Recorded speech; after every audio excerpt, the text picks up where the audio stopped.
And welcome everybody to the Sports with Scott podcast. I'm your host, as always, Scott Rochelle, once again going solo for this pod. It's currently Thursday afternoon, roughly 2 p.m. Eastern Time, and it is April 4th. To go through the actual topics of the show, a reminder, this is the 4th episode of the podcast. So if you are new, welcome. And if you are old to the show, welcome back. Just to go through quickly the topics we've covered so far on this episode, podcast. For starters, we talked about the MVP award in the NBA about a month ago and the concept of aura in sports. Then we kind of talked about more evergreen stuff. We talked about the price of fandom and the idea of a winning culture in sports. Then the last episode, we talked about Ohtani and Porter's gambling scandals, which have kind of vanished from the actual media landscape.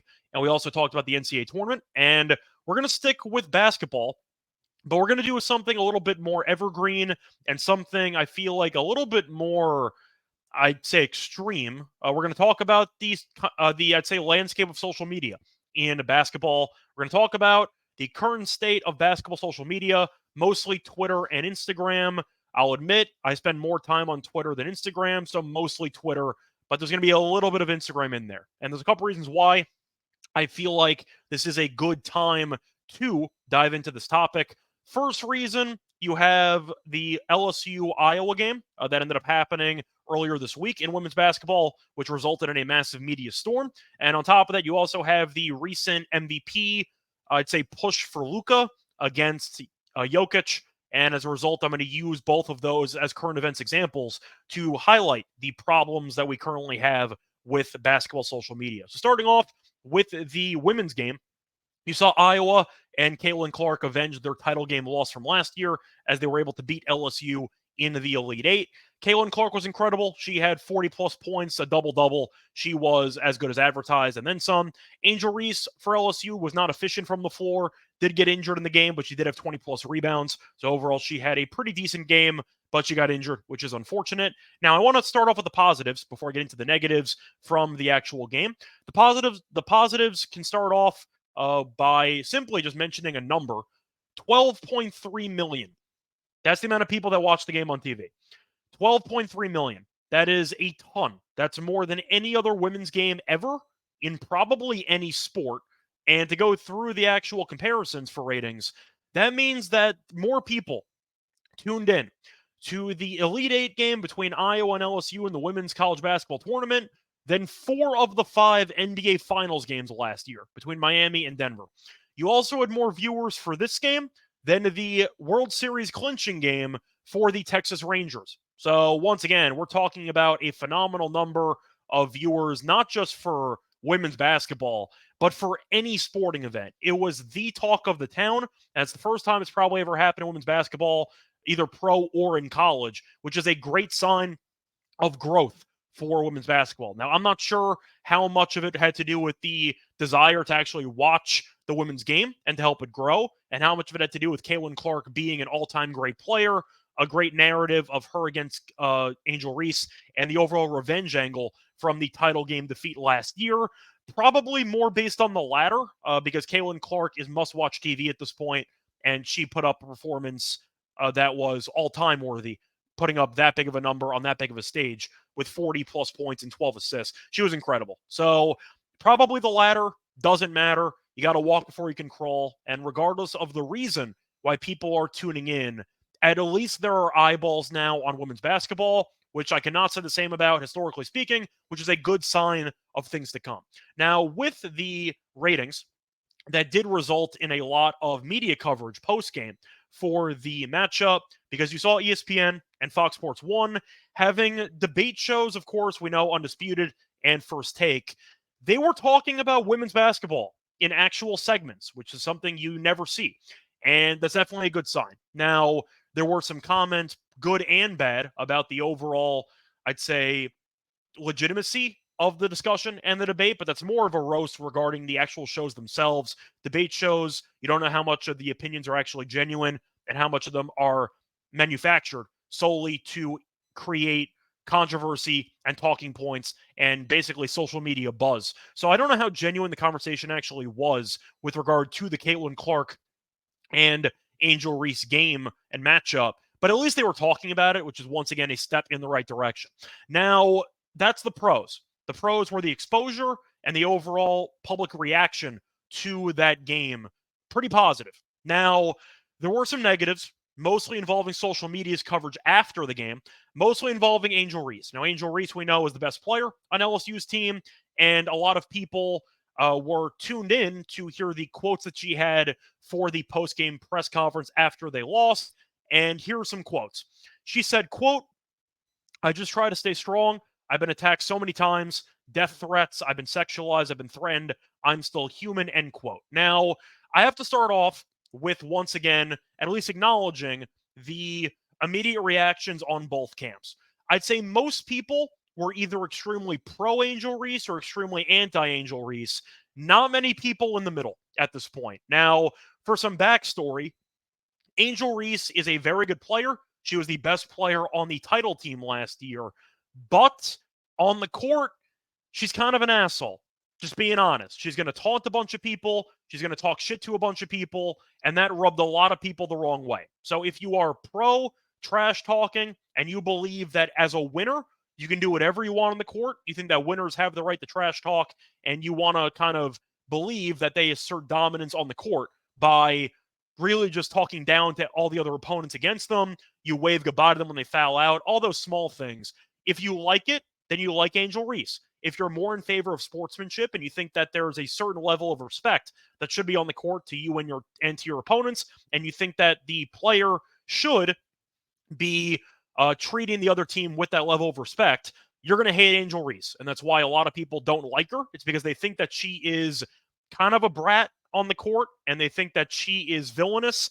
And most people tend to root against the villain in sports. So that's kind of why a lot of people are against her. They view her as a bully, and they feel like now that she finally lost, it was time to gloat. And that's kind of how social media took it. Now, to dive into her actual quotes, the actual death threats, there's no place for at all. If you send death threats to an athlete because either they lost you potentially a bet, or you just don't like how they play the game, or you don't like how they, I'd say, conduct themselves behavior-wise on the court, and you send them death threats telling them to kill themselves, they have no right to live, you should go to jail. Just simply put, you're just unfit for society. Lock them up in a mental institution or lock them up in a prison. Absolute scumbag move.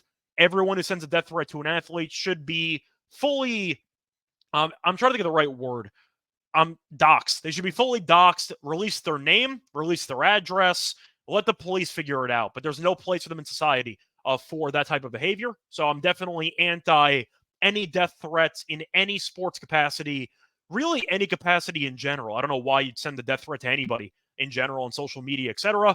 The sexualized part, I'll get back to in a second. The threatening, I'm assuming, is mostly based on racism, if I had to guess. And I did see a couple of examples of that against Angel Reese on social media. So one example involving Caitlin Clark was a response, comment on Instagram. I think it was ESPN, maybe a Bleacher Report. I don't remember. But they basically posted on Instagram the full soundbite of Angel Reese's press conference, the quote that I just mentioned. And there was, I think it was like a two-part post where one was the audio and the other was just a still image with the quote in writing. And then you ended up seeing the top comment, or one of the comments, basically saying Caitlin Clark owned her and how Angel Reese got owned by her master once again. So that, of course, has slavery rhetoric, which we see in sports media more often than we should. We should never see that, but of course you're going to see it if you dig deep enough. The point is, I'm aware of its existence. I saw it with my own eyes after the game. Instagram posts are talking about how Caitlin Clark owns her like a slave master. That is, there's no place for that. Those people also should get their social media accounts banned, etc. But the point is, I am aware that the threatening part with regard to racism, there was a lot of racist rhetoric. Now, I'm not even talking about the subtle stuff, the stuff that you kind of have to dig into, and the stuff that you can infer on. I mean actual blatant racism, using slavery terms to describe Caitlin Clark winning a basketball game against Angel Reese. That's what I'm talking about. The rest you can read them, you can decide amongst yourselves. But for that specific obvious racism, that was there. So let's focus on that for now. As for the sexualization, I'm going to pivot to her teammates, actually, and her coach. But starting off with the actual, you know what? I'm actually going to get back to that in a second. The sexualization I'll get back to. I want to talk about the actual response by social media to her press conference itself. And you had people that were pro and anti. Some people made up their minds already, because if you were anti Angel Reese and the way that she would taunt people and the way that she was a bully, you were going to hate her for being, I'd say, promoting a victim complex in the press conference. And if you were pro Angel Reese, you were going to defend her anyway, because she has no right to be ridiculed for coming out and stating publicly that she has been bullied. That I wouldn't say bullied, that she has been a target of racism, of sexism, and really just scummy behavior with death threats as well. So the point is, people are automatically going to make their minds up already, and this is going to reaffirm where they lie. As for me, to mention my thoughts on this, of course, there's no place for death threats, for sexism, and for racial rhetoric when it comes to sports. So I'm going to get that out of the way. I do agree with what Angel Reese had to say and the content of her quotes. Now, the other camp is going to still be mad at Angel Reese for the timing of the actual quotes, and I feel like that is where most of this lies, with the main reason why people are dismissing her quotes. It's because Angel Reese has been a bully in college basketball for over a year, and she's been portraying herself as an extremely confident, Christian Laettner-ish type of player, where they win, she won a title, and she is going to get every fan base to hate her because of how good she is, and because of how she's willing to taunt, and how she's willing to really get under the other team's skin and to behave with no sportsmanship whatsoever. So that's kind of her, I'd say, reputation in the college basketball landscape. And a lot of people feel like if you're going to be the villain, and if you're going to paint yourself as the Laettner, as the Lambeer, so to speak, of your team, as soon as you lose, you cannot suddenly go from bully to victim at the drop of a hat. And I feel like a lot of people are mad at her because of, they're not mad at her, or at least not willing to let it slide, or they're not willing to feel bad for her, because she's been talking a lot of crap for a long time, and then they finally lost, and she's willing to play the victim.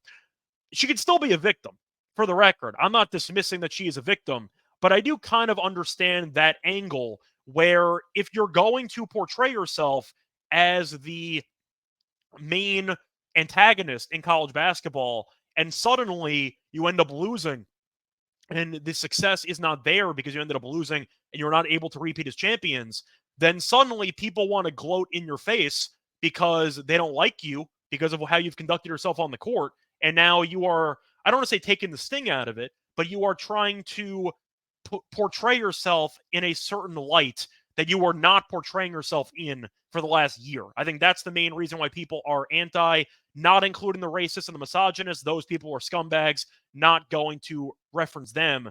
They have their own mental problems. I'm talking about the people who just don't want to really let Angel Reese slide into a defense mechanism when she's been the aggressor with regard to her behavior the entire time. And I feel like that's why a lot of people are against Angel Reese in that aspect. But I do think the answer lies somewhere in the middle, because you can be anti-Angel Reese's overall, I'd say, behavior, and you could also be, I'd say, a supporter of hers, acknowledging that there's no place for threats and there's no place for the negative treatment that she has gotten over the last year based on her being an athlete and even a college kid. I feel like we forget about it. She's a college student. People are sending death threats to a person who's taking geometry or whatever like classes she's taking. It's wild to think about. They're student athletes and they are attending classes. They're still developing, not even just physically, but mentally. You know, people, their brains are still fully developing. I forgot the exact age that people claim their brains are fully finished developing. I want to say like 26, maybe 24, 26. But the point is, she's still growing. And the fact is, she can still make mistakes in her own right. And people are willing to completely destroy her on social media. And I think that is going a step too far. You cannot like Angel Reese as a basketball player because of how she portrays herself, but that has nothing to do with her as a person. I feel like people oftentimes have a hard time separating the, I don't want to say theater of sport, but kind of the theater of sport, separating the player from the person. You can have a player that you absolutely hate, but them as a person is a completely different entity, and people don't make that distinction, and that's a problem. I have nothing against Angel Reese as a person, and I do think that as a person, she should be treated correctly. She should be treated the way that I would want to be treated as a person. But I also don't like her as a player because I think that she's an asshole in the court. Both of those can exist, but I think we can agree there is room for both to exist. And I feel like most people are treating it as an all or nothing situation. If you hate Angel Reese as a player, you have to hate her as a person. If you like her as a player, you have to like her as a person. That is not the case. Try to separate the entities, realize she's a human being. As she said, she deserves proper treatment, and you can still hate her on a basketball court.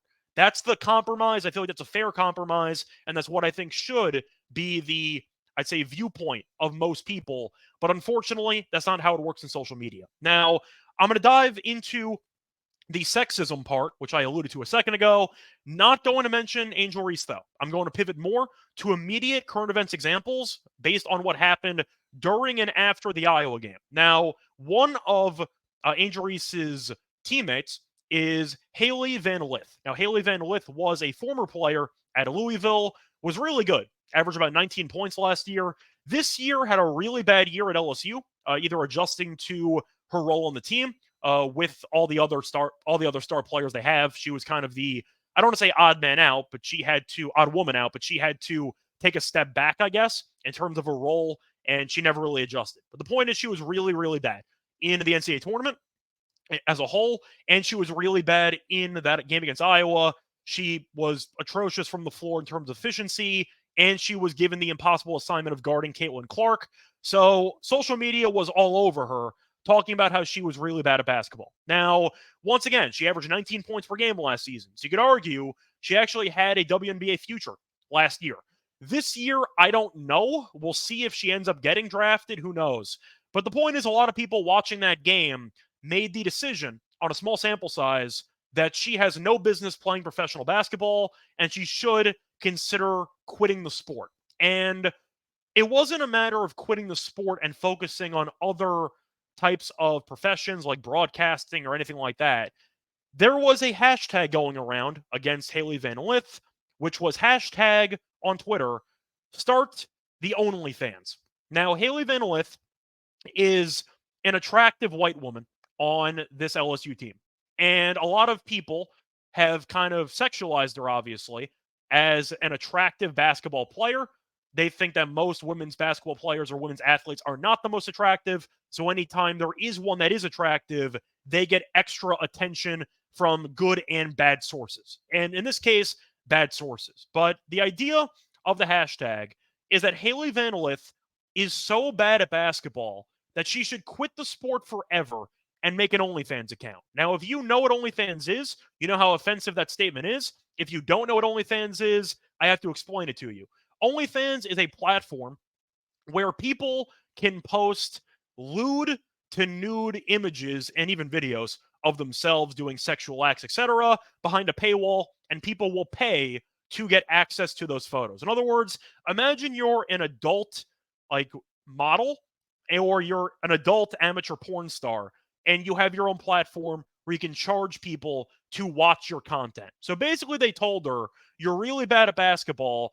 Why are your clothes still on? Why are you not promoting or posting nudity on social media? So that was basically what the hashtag was inferring.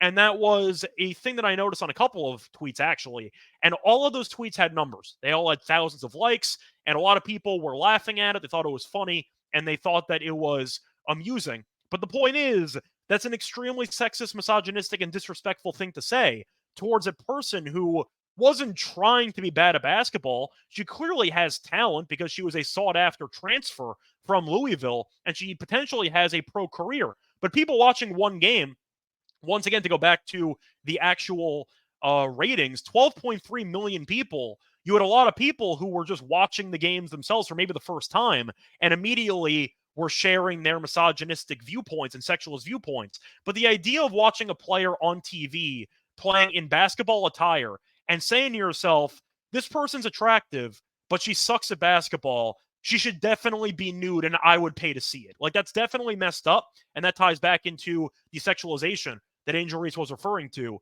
because this is after one game. And the matter is, this is what I saw on Twitter. This is what Van Litz had to deal with for a long time. And I have to point out that sexualization definitely exists for women's basketball players on social media. Now, it's not just players, because I have to segue to the LSU coach, who is Kim Mulkey. Now, Kim Mulkey has been around in college basketball for a long, long time. I don't know if she's in the Hall of Fame yet, but she's going to be a multiple-time champion. Won the title last year with LSU. She was with Baylor when they had Brittany Griner about a decade and change ago. She's been around a long time. She's viewed as being a very good coach. And there was a photo of her going around social media. It was a photo of her back with Baylor. I don't know how long ago it was. Probably 10, 15 years, if I had to guess. So it was a photo of her in a regular, I think it was a yellow basketball, like Baylor logo polo shirt from some type of like official Baylor post or whatever. Anyway, the point is, somebody took that photo of Kim with the caption, "Hear me out." Now, you might know what that means. You might not know what that means. In social media terms, "hear me out" means when you post a photo of somebody who is allegedly unattractive and you basically say, "Hear me out, I would have sex with this person." That's what "hear me out" means. "Hear me out" means you might disagree, you might find this person unattractive, but I would have sex with this person. So they're not only sexualizing the players with the OnlyFan hashtag, you're sexualizing the coaches unprovoked. A photo of the coach from like 10, 15 years ago, and in the middle or after the game, you feel the need to post on social media to a platform, "I would definitely have sex with LSU's basketball coach." That's extremely weird. And what's also weird is similar to the Van Lith hashtag, bunch of likes, bunch of comments, like pro comments supporting the joke. At some point, the joke isn't really a joke and it just becomes offensive. That's kind of how I look at it. But the point is, for basketball Twitter, especially for women's basketball Twitter, it is a cesspool of a lot of just sexualization, misogyny, and it's not even just for the players, but also for the coaches. And that's why I wanted to mention it, because it's a serious problem. Those are going to be the cons when you have a bunch of viewers for your product, and when you end up having 12.3 million people, which is very good because you're going to get a bunch of overall media coverage, you're going to get a bunch of potential lifetime viewers. You're building the brand, you're building the overall, I'd say, reputation of women's sports. The downside is that social media is going to follow it even more, and you're going to get a lot of these really despicable human beings commenting filth all the time. And when you are automatically sexualizing players and coaches after basically one game, unprovoked, you got a problem on your hands. How do you address it? I don't really know, because Twitter's an absolute cesspool in general, and Elon's done nothing but to destroy the platform. And he's promoting free speech when all the stuff that, or most of the stuff that's being tweeted here, is harmful to the overall, I'd say, just discourse involving women's basketball, or just women in general, and the overall sexualization of women, not even just in sports, but even politics or any line of work.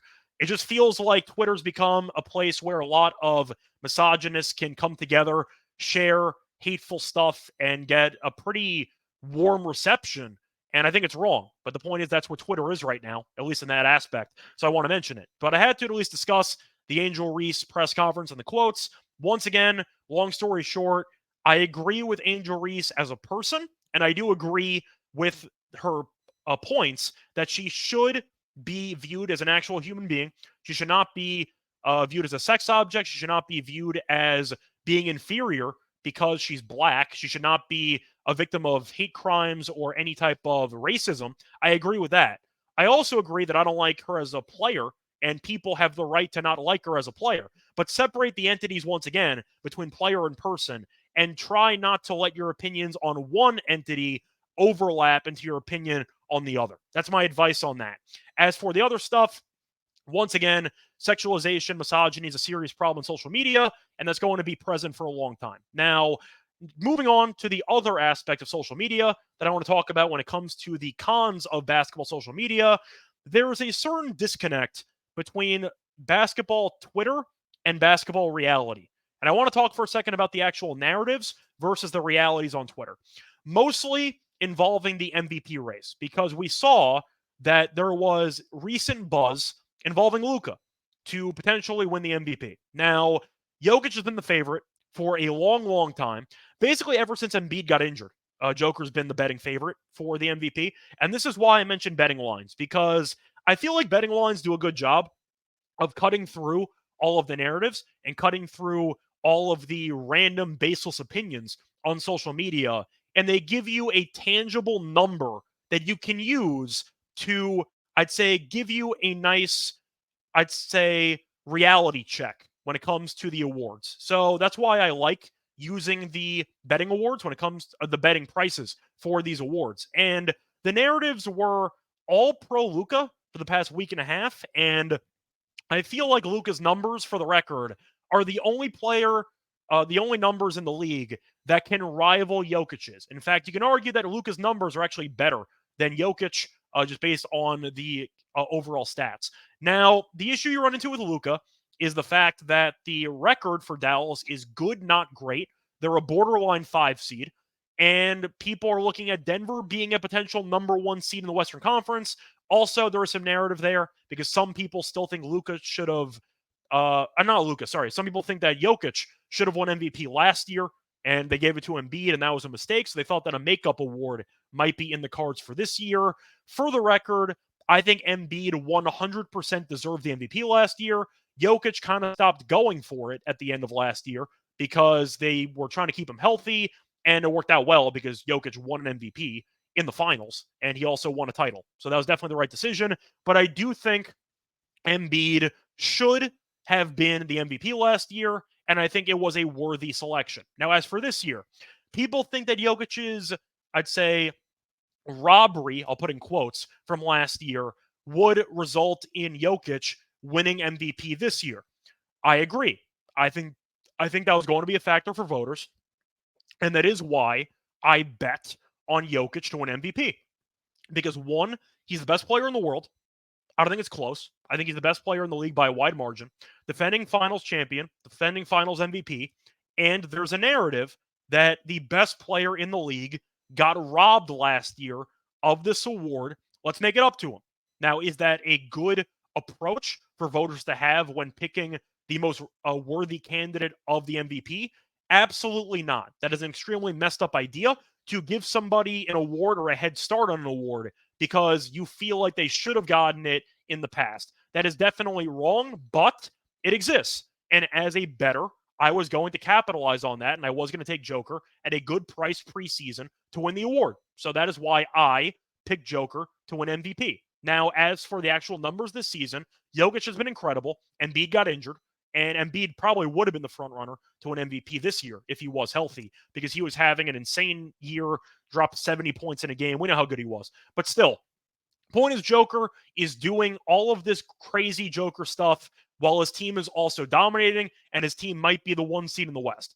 As for the recent discussion between Luka and Joker, people were trying to make the push for Luka because Dallas was really, really good for the last couple weeks. They were on a big winning streak. I think they had won 7 straight, and Houston was the hottest team in the league. The Rockets had won 10 or 11 straight games, and then you saw Dallas face off against them, and Dallas, particularly Luka, beat the crap out of them. I believe Luka had 32 points in the first half. He had the crazy underhand scoop shot from about 25 feet or so, 22 feet maybe. Crazy shot, horse shot. The point is, Luka was on an absolute heater, and people were starting to make a push for Luka to win MVP because the main, I'd say, counterpoint against Luka was the team's record, and that the team was not going to be good enough in terms of seeding for him to win MVP. And then Dallas was kind of pushing for a 4 seed. There was an argument, and there was a lot of pro Luka Twitter with regard to the chances of him winning MVP, and people thought that there was actually a push, a legitimate push to sway the MVP award from Joker to Luka. And the reason why I'm having this conversation is because I feel like a lot of people are just on social media are totally just out of touch. And that's why I'm going to dive a bit deeper into this Luka conversation. Now, for the Luka conversation here with regard to Twitter, this is going to date back to an actual Twitter poll that was done on NBA University. Now, NBA University has a lot of followers on Twitter, and they ended up posting a pretty straightforward poll. They ended up just posting a who do you think should win MVP? Really just as standard as that. Just if you had to pick one guy right now, who you'd pick to win MVP, who would you pick? So the screenshot that I have is from about 11 hours left in the poll. I believe the final number was 58%, but hear me out for the winner. Luka was the winner of the poll. At the time, 58.7%. I believe it closed at 58%. Joker was second at about 23%, give or take. I don't have the final numbers in front of me, but the point is 58% of people who took this poll, once again, we're talking about tens of thousands of people. 41 plus thousand people voted, and that was with 11 hours left in the poll. 58% of people picked Luka to win MVP. At the time, Joker was minus 700, a massive favorite to win MVP. And you had 58% of people saying Luka's going to win the award. Those people are extremely out of touch. And that's why basketball narratives and basketball realities are really not even close to each other. And it's why you got to be very careful with what you actually read and follow on social media. Because a lot of people and a lot of basketball social media right now is just agenda pushing. It's really what it is. You have an agenda, you like a player, you hate a player, you're going to promote a bunch of propaganda either in favor of that guy or against that guy to get others to support you. That's basically what basketball Twitter is. There's really not much unbiased discourse. It's all bias. It's all promoting your narrative and to get other people to agree with you. That's kind of what basketball Twitter is. It's extremely unhealthy for the actual growth of the game, and it's really just extremely unhealthy for basketball discourse in general, because instead of appreciating all of the great players in the league and instead of acknowledging how many great players we have in the league right now, instead you're automatically pitting players against each other, saying this guy's not as good as this other guy and Luka's better than this guy ever will be. And that's why you have a lot of problems. It's because a lot of the basketball conversation is very antagonistic. It's very aggressive. You have a lot of my opinion versus your opinion. I think your opinion is stupid, so I think you're stupid. My opinion's great. I'm a genius. That's what basketball Twitter is at this point. Now, the reason why, once again, I use betting lines is because they give me an unbiased representation of the award landscape right now. And once again, Luka, at the time of the poll, was 58% chosen to win MVP according to Twitter, and Joker was minus 700. I believe Luka was around 5-1, 6-1 to win MVP. So once again, a big underdog to win MVP, and there's just no sense of awareness at all on social media to what's going to happen with the actual voting. Now, after this actual poll, there was an ESPN straw poll, which was released about a day or two later. Dallas did play a game. They lost to Golden State. Luke had a 30-point triple-double, but it was a pretty big game, and they ended up losing. Joker, though, ended up beating Wemby, and he ended up dropping 42 points and 16 rebounds in the process. Then ESPN did release their own straw poll as the final, I'd say, checkpoint in the award calendar, where they were suggesting they gave 100 votes to media members, and they basically said, who do you pick right now? It's a checkpoint system for the award race. And Joker absolutely dominated the poll. It was not even close. Once again, about a day or two later, after that Luka Twitter poll, in the middle of that massive Luka MVP narrative push on social media. So for the actual results of the straw poll for ESPN, Joker was in first place by over 300 votes. He had 85 of the 100 first place votes. Shea was in second place with 10 first place votes. Luka, reminder, 58% of people picked him in that poll to be MVP. The 100 ESPN voters, one person picked Luka to be MVP. One out of 100 had him as a first place vote. So that tells you the disconnect we're having between the media and the people that actually make these decisions and the people that actually vote to social media. Social media really does not take into account the realism of how the award process is handled And they try to promote their own narrative and their own agenda, saying, listen, I think Luka should be MVP. So therefore, he is MVP, and I'm going to push it. That's not how this works. The award voters are going to make their own decisions, and it's why no matter who I think should be MVP, I got money on Joker, but I'm trying to be unbiased here.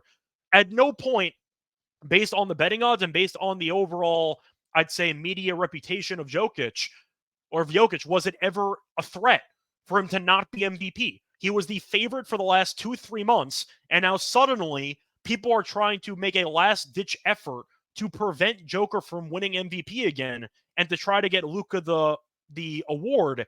And ESPN cut completely through that with their media poll and basically said, if you think Luka's MVP, you're out of your mind. That's kind of what the results tell me, because 1%, one person picked Luka as their first choice to be MVP out of 100. 1%. 85% picked Joker. In fact, Shea had 10% more support for MVP for first place than Luka did, which kind of goes back to what I'm saying. Basketball social media is not a good way of judging the actual basketball landscape in society. It is a way for people to promote their own agenda, to sensationalize their own opinions, and it's going to be a bit dangerous because a lot of people are out of touch, and that's what social media has become. Not to mention the fact that you can't actually argue anything on Twitter in a productive manner. There are no debates at all. You're going to see a bunch of people cursing at each other on Twitter if you disagree with their opinion, and it's really difficult to actually have a legitimate basketball conversation. And the same can be said about actual basketball content creators on, for example, podcast format, most notably former NBA players. Last year, Kendrick Perkins, for example, was extremely pro Embiid, and people thought that he was making an active push to prevent Joker from winning MVP. And some people do credit Kendrick Perkins for helping Embiid win MVP. Now, I'm not going to go that far, but people can make that argument. This year, though, Gilbert Arenas has his own podcast, and he has just been spewing the most outlandish, random shit you can possibly imagine. And it's mostly xenophobic. He really does not like European players. Gilbert Arenas is very anti, and this actually happened a couple of days ago and today. So to go through the actual comments from Arenas today, once again, I think this is from Thursday or Wednesday night. So Gilbert Arenas had a comment about Joker. He called the European players soft about, I don't know, a month ago or so. So he was kind of grouping all European players together, calling them soft, and explaining why they are kind of responsible for why defense is a laughingstock in the NBA, which is an insane generalization. But anyway, Gilbert kind of doubled down on his hatred of Joker in particular, because he said, quote, with regard to Joker, he said, Jokic is the worst MVP winner in the last 40 years, end quote. That's what Arenas said. So I feel like you can kind of merge those two comments together with what he said about Europeans being a soft and with what he said about Joker winning MVP. Arenas has an actual platform as a former NBA player. Thousands, tens of thousands, maybe hundreds of thousands of people listen to his podcast. And he's just spewing this absolute baseless nonsense against players solely because of where they're from. Excuse me? Like, that's just where we're at right now in social media. And I feel like that's a serious problem. And you have other people like Stephen A., who are saying that Shea would be his vote to win MVP. And there's probably some racial component to that. He didn't officially state that. He mentioned the amount of 30-point games that he's had. I do think it's a little bit weird that an African-American media member is immediately dismissing the two white European guys who are having probably better seasons statistically speaking to support the only black candidate right now. Giannis is not a candidate. He's not winning the award. You can't lose back-to-back games to the Wizards and the Grizzlies and expect me to pick you to win MVP. I believe Giannis this season is 1-7 in games that Lillard has not played in, so Giannis has no chance to win it. Maybe Stephen A. is doing it based on supporting a black MVP candidate. Maybe it's just based on him liking Shea more than Luka and more than Jokic. The point is I'm going to focus more on Gilbert Arenas. he really just went out of his way to basically say Joker is an overrated player. And the only reason why I'm saying it is because he's European. That is extremely weird. And people are jumping on it. People are anti Joker, partly because he's European and they would rather an American guy actually win an award. Ironically, Shea's from Canada, but you get the point. So there's a lot of weird overall racism and misogyny and xenophobia on basketball Twitter, not just from random usernames and profiles of guys who are just this random name with like a bunch of numbers after it. I mean actual former players with platforms saying really outlandish stuff, and there are no repercussions. Gilbert has been saying weird stuff for a long time, and nobody really cares. They kind of acknowledge him as being a wild card. He's a loose cannon podcast guy. Can we hold some of these guys accountable for just spewing nonsense and hatred into the actual NBA Twitter sphere and NBA social media sphere? It's extremely wrong. And nobody's willing to hold Gilbert Arenas and other guys, I'd say, accountable for the potential harm that their statements have or the statements can produce. So I wanted to mention that. That's kind of my stance there with the actual divide between social media and in the NBA or for basketball in general and the reality of the situation with regard to basketball itself. And the MVP is a great example of that because NBA Twitter would have made you believe within the last week that Luka had a serious chance of winning MVP. That there was actually a two-horse race suddenly where Luka was catching Joker and he was gaining on him and he had a shot to maybe overtake him.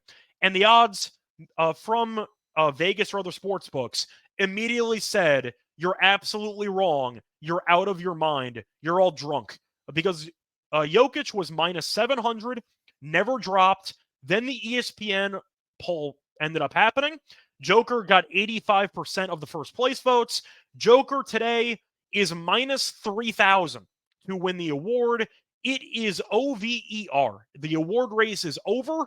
The Luka push was fun while it lasted for Twitter, but once again, it's a bunch of out-of-touch people trying to promote their own agendas. You can argue that maybe the Twitter people are right and that the award voters should give Luka more respect, and they don't. But in reality, I don't believe in what-ifs. I don't care what Twitter thinks with regard to the MVP race. I only care about what I think the voters are going to do or what the voters are going to pick. And the voters were always going to pick Jokic. And I don't care how many people on Twitter think that Luka should have won. He really never had a chance to win the award, and you were misled if you blindly believed in social media. So that's kind of what I wanted to talk about for this episode. Mostly the negativity surrounding current basketball Twitter, current basketball social media, either the misogyny, the growing misogyny and sexualization with regard to the coverage of the women's game, or the overall just, I'd say, lack of just awareness on basketball Twitter compared to what's actually happening with the NBA. And I also wanted to mention I'd say, people with platforms that are contributing to the negativity in the platform, which is Gilbert Arenas, for example, trying to kind of dismiss players and criticize players based on where they're from and trying to infer certain characteristics about them based on where they're from and where they were born. Really weird behavior, but there's a lot of it. So that's why I'm currently not a fan of basketball Twitter. I have to interact with it because I do a betting show for basketball, which is why I'm constantly kind of having to deal with seeing tweets that are really just out of pocket on Twitter from a basketball perspective. So that's kind of why I decided it was time to make an actual episode about it, mostly involving the current events overlap with the Angel Reese situation, because that was dominating sports Twitter for about a day. And I feel like it's good to view it now that a couple of days have passed to kind of look back on what happened and trying to draw conclusions at this point in time. Either way, though, hopefully you enjoyed this episode. Let me know down below if you agree about my stance regarding basketball social media. It's in a really bad spot.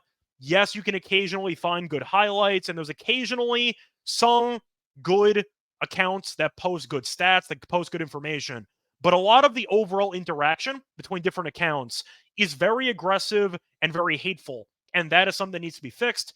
Will it be fixed? Absolutely not. It's going to be the same way moving forward, especially if Elon's going to let people promote hate speech and promote whatever they want without any form of, I'd say, checks. The only form of checks are community notes, which is going to fact check any type of, I'd say, tweet with actual stats in it that might be incorrect. So that part is actually good. The problem is when you're giving opinions and you're saying Lucas should get this, they should get that. There are no facts there to fact check. It's all going to be opinion based, and there's no actual way of, I'd say, fixing the extremely hateful way people on Twitter interact with each other, which is a serious problem, not just in the sports sphere, but in the overall social media sphere in general. Politics is even worse. But that's my point I wanted to make. Let me know down below if you agree, if you think that the basketball social media is in a good spot, a bad spot, why you feel that way. Let me know down below if you agree about Angel Reese and her comments. Let me know if you think that she is definitely a victim to the things that she claims she's a victim towards. You get the point, and let me know down below if you do like this topic or if you don't. But either way, until next time, not sure what the episode is going to be about. That's kind of the beauty of having my own show. It's why I did it. It's because I got a lot of opinions on sports, a bunch of sports, and I kind of want to let it fly sometimes. But that's also going to depend on current events. Maybe I'll talk about baseball. Maybe I'll talk about some other sports. But it remains to be seen. Should have an episode in the next week or so. If you do want my betting content, though, all free, find it on Twitter at Rice Show Radio. I do betting podcasts for NBA, for NFL, for tennis, for baseball, all that stuff with the Sports Game Podcast Network, SGPN. Also do free daily picks on YouTube for betting picks on the Winners and Whiners YouTube page. But until next time, if you are interested in gambling, you can find my stuff there. If you are not, that's fine too. Thank you for stopping by, and I hope all of you have a very nice day. Bye, everyone.